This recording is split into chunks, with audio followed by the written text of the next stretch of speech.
Welcome back to Prime 9 special program.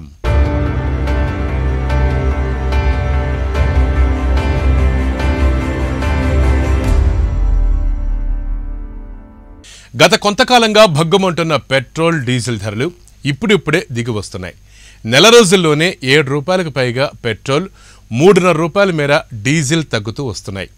అంతర్జాతీయంగా నిల్వలు ఎక్కడెక్కడ ఉన్నాయి, రేట్లు ఎందుకు పెరుగుతాయి, అసలు ఎందుకు తగ్గుతాయి, ఈ హెచ్చుతగ్గుల మర్మం ఏంటి? Watch this story.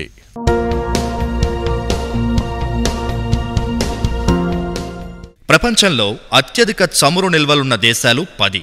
వెనెజులా అత్యధిక క్రూడ్ ఆయిల్ నిల్వలున్న దేశం.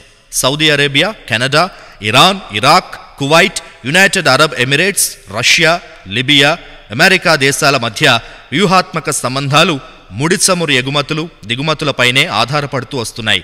పారిశ్రామికీకరణ వేగం పుంజుకోవడంతో ముడి చమురు అవసరం గణనీయంగా పెరుగుతోంది. మనకు స్వాతంత్రం వచ్చినప్పటి నుంచి మోదీ ప్రభుత్వ పాలన రాకముందు వరకు మనం ఇరాన్ నుంచి మాత్రమే క్రూడ్ ఆయిల్ కొనుగోలు చేసేవాళ్లం. డాలర్తో రూపాయి మారకపు విలువ తగ్గుదలతో మన ఆర్థిక వ్యవస్థ క్షీణిస్తోంది. యూపీఏ ప్రభుత్వంలో బ్యారెల్ ముడి చమురు ధర $100 చూసిన రోజులు కూడా ఉన్నాయి. అయితే అప్పుడు కూడా లీటర్ పెట్రోల్ 50 రూపాయల మార్క్ క్రాస్ చేయలేదు.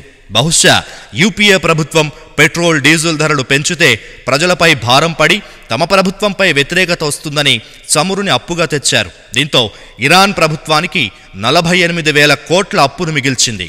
మొత్తం ఇంధనంపై ఇతర దేశాల్లో 2,50,000 కోట్ల అప్పుని యూపీఏ ప్రభుత్వం మిగిల్చింది. ఇక ఈ అప్పుపై వడ్డీనే కోట్లలో చెల్లిస్తోన్న పరిస్థితి ఉండేది.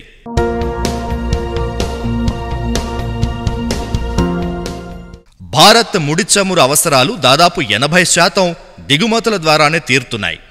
భౌగోళిక ఉద్రిక్తతలు, organisation of the petroleum exporting countries OPEC crude oil ఉత్పత్తిలో కోత విధించడం కారణంగా ముడి చమురు ధరలపై ఒత్తిడి పెరుగుతోంది. 2017-18 సంవత్సరానికి గాను భారతదేశం 219 మిలియన్ టన్నుల ముడి చమురుని దిగుమతి చేసుకుంది. దీని విలువ $87 బిలియన్. అంటే మన కరెన్సీలో 5.65 లక్షల కోట్ల రూపాయలు. Iraq, Saudi Arabia, Iran, Nigeria, United Arab Emirates, Venezuela మొదలైన దేశాల నుండి ప్రధానంగా చమురు దిగుమతి చేసుకుంటోంది. 2014-2015 అంతర్జాతీయంగా వీటి ధరలు పడిపోయాయి. అయితే గ్లోబల్గా ఈ రేట్లు తక్కువ ఉన్న సమయంలో కూడా మన దేశంలో మాత్రం వాటి ధర ఎక్కువగానే ఉంది. దీనికి కారణం ప్రభుత్వ విధానం. ఎన్డీఏ ప్రభుత్వం అధికారంలోకి వచ్చాక ఇరాన్ నుంచి మాత్రమే కాదు, OPEC ద్వారా కూడా క్రూడ్ ఆయిల్ కొనుగోలు చేయడం ప్రారంభించింది. బ్యారెల్ $30 సైతం దిగొచ్చిన లీటర్ పెట్రోలు 65 నుండి 70 రూపాయల మధ్య కదలాడింది. అంతర్జాతీయ మార్కెట్లో ముడి చమురు ధరలు తగ్గితేనే మన దేశంలోనూ పెట్రోల్, డీజిల్ రేట్లు తగ్గాలి. కానీ అలా జరగలేదు. పైగా పెట్రోల్ ధర 4 ఏళ్ల గరిష్టానికి చేరగా డీజిల్ ధర కూడా అత్యధిక స్థాయికి చేరింది. మోదీ పదవి చేపట్టగానే అంతర్జాతీయ స్థాయిలో క్రూడ్ ఆయిల్ ధరలు 70% పడిపోయాయి. అయినా ప్రభుత్వం ధరలు తగ్గించకుండా ప్రజలపై భారం అలాగే కొనసాగించింది. ఎక్సైజ్ పన్నును పెంచుతూ డబ్బుని తన ఖాతాలో వేసుకుంది. 2014-15 మధ్యలో 99,000 కోట్ల రూపాయలుగా ఉన్న ఈ ఆదాయం 2016-17లో 2,42,000 కోట్ల రూపాయలకు చేరింది. దీంతో ఇతర దేశాలకు ఇంధనంలో బాకీ పడ్డ 2,50,000 కోట్ల రూపాయల అప్పుని వడ్డీతో సహా చెల్లించింది.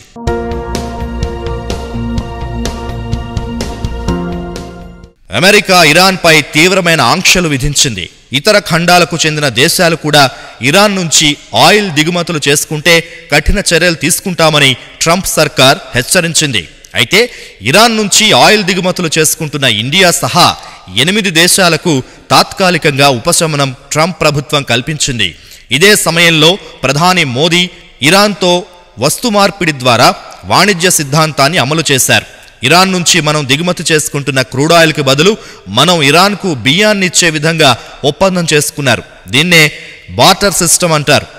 దీంతో మన విదేశీ మారక ద్రవ్యం నిల్వపై అంతగా ప్రభావం చూపదు. అందుకే ప్రస్తుతం చేదుగా అనిపించిన భవిష్యత్తు అవసరాల దృష్ట్యా కొన్ని కఠిన నిర్ణయాలు తప్పవనే సంకేతాలు ఇప్పటికే మోదీ జనానికిచ్చేశారు.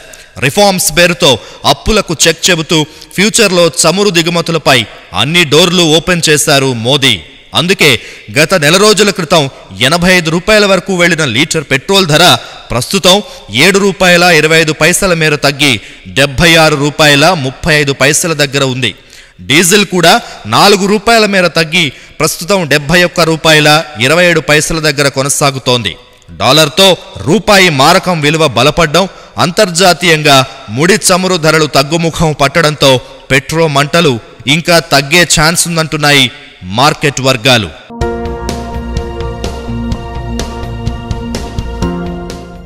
అదుపు లేకుండా పెరిగిపోతున్న పెట్రోల్ ధరల కహానీ ఇది. ప్రస్తుతం ప్రపంచవ్యాప్తంగా ఉన్న పెట్రోలియం నిల్వలు మరో 200 ఏళ్లకు మాత్రమే సరిపోతాయని ఓ అంచనా.